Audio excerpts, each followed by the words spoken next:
राजस्थान में लोकसभा चुनाव को लेकर नेताओं की भागदौड़ बदस्तूर जारी है।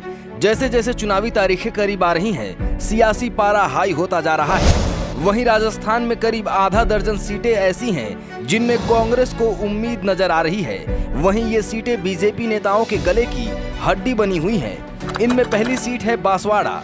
आदिवासी बहुल दक्षिणी राजस्थान में बांसवाड़ा लोकसभा सीट पर भाजपा ने कांग्रेस के पूर्व मंत्री और प्रभावशाली आदिवासी नेता महेंद्रजीत सिंह मालवीय को मैदान में उतारा है। जानकारों की माने तो कांग्रेस मालवीय का मुकाबला करने के लिए बीजेपी के साथ गठबंधन करना चाह रही है। उसने अभी तक अपना उम्मीदवार घोषित नहीं किया है। बीजेपी के विधायक राजकुमार रोत ने शनिवार को स्वतंत्र उम्मीदवार के रूप में नामांकन पत्र दाखिल किया।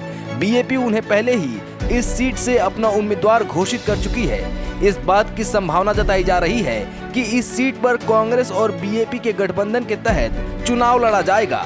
गौरतलब है कि राजस्थान में इस समय बीजेपी के 3 विधायक हैं। दूसरी सीट है कोटा बूंदी संसदीय सीट। इस सीट पर भाजपा के ओम बिरला को टिकट देने के लिए कांग्रेस ने हाड़ौती क्षेत्र में भाजपा के ही एक प्रभावशाली नेता प्रहलाद गुंजल को अपने पाले में कर लिया है। कांग्रेस ने इन्हीं गुंजल को लोकसभा उम्मीदवार बनाया है। पूर्व मुख्यमंत्री वसुंधरा राजे के करीबी माने जाने वाले गुंजल का कोटा बूंदी क्षेत्र में खासा प्रभाव है।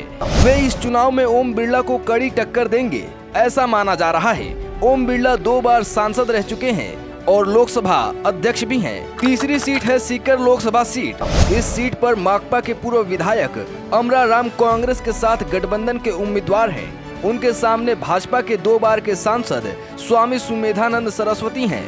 कांग्रेस के प्रदेश अध्यक्ष गोविंद सिंह डोटासरा का विधानसभा क्षेत्र लक्ष्मणगढ़ भी सीकर लोकसभा सीट में आता है। राजनीतिक पर्यवेक्षक मानते हैं कि माकपा और कांग्रेस गठबंधन से भाजपा को इस सीट पर कड़ी चुनौती मिलेगी।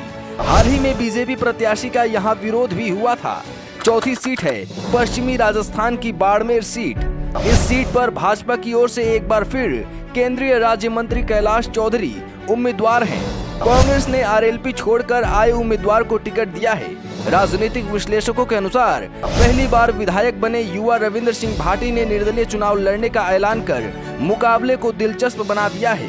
भाजपा के बागी भाटी ने 2023 के विधानसभा चुनाव में बाड़मेर की शिव विधानसभा सीट से निर्दलीय उम्मीदवार के रूप में चुनाव लड़ा और जीते। उन्हें स्थानीय मतदाताओं विशेषकर युवाओं में खासा लोकप्रिय माना जाता है। भाटी छात्रों के अधिकारों को लेकर काफी मुखर रहे हैं। उनकी सभाओं में अच्छी भीड़ भी उमड़ती देखी जा रही है। 5वीं सीट है जाट बहुल नागौर सीट।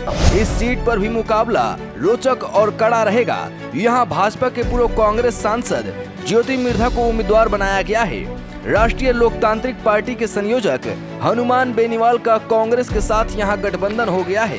इसलिए हनुमान और कांग्रेस यहाँ मिलकर लोकसभा चुनाव लड़ रहे हैं। मिर्धा और बेनीवाल पुराने राजनीतिक विरोधी हैं। बेनीवाल ने 2019 में भाजपा के साथ गठबंधन करके तत्कालीन कांग्रेस उम्मीदवार ज्योति मिर्धा को हराकर यह सीट जीती थी।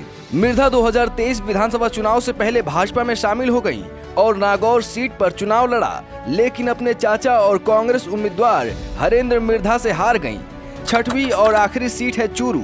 चूरू पिछले कई दिनों से देश की सबसे हॉट सीटों में शुमार रहा है। पूर्व नेता प्रतिपक्ष राजेंद्र राठौड़ और चूरू से भाजपा सांसद राहुल कसवा के बीच अंदरूनी कलह का फायदा उठाते हुए कांग्रेस ने कसवा को कांग्रेस में शामिल करा लिया। कसवा ने बाद में सांसद पद से इस्तीफा दे दिया। कांग्रेस ने कसवा को चूरू से अपना उम्मीदवार बनाया है, जहां भाजपा ने एक नए चेहरे और पैरालंपिक खिलाड़ी देवेंद्र झाझड़िया पर दांव खेला है।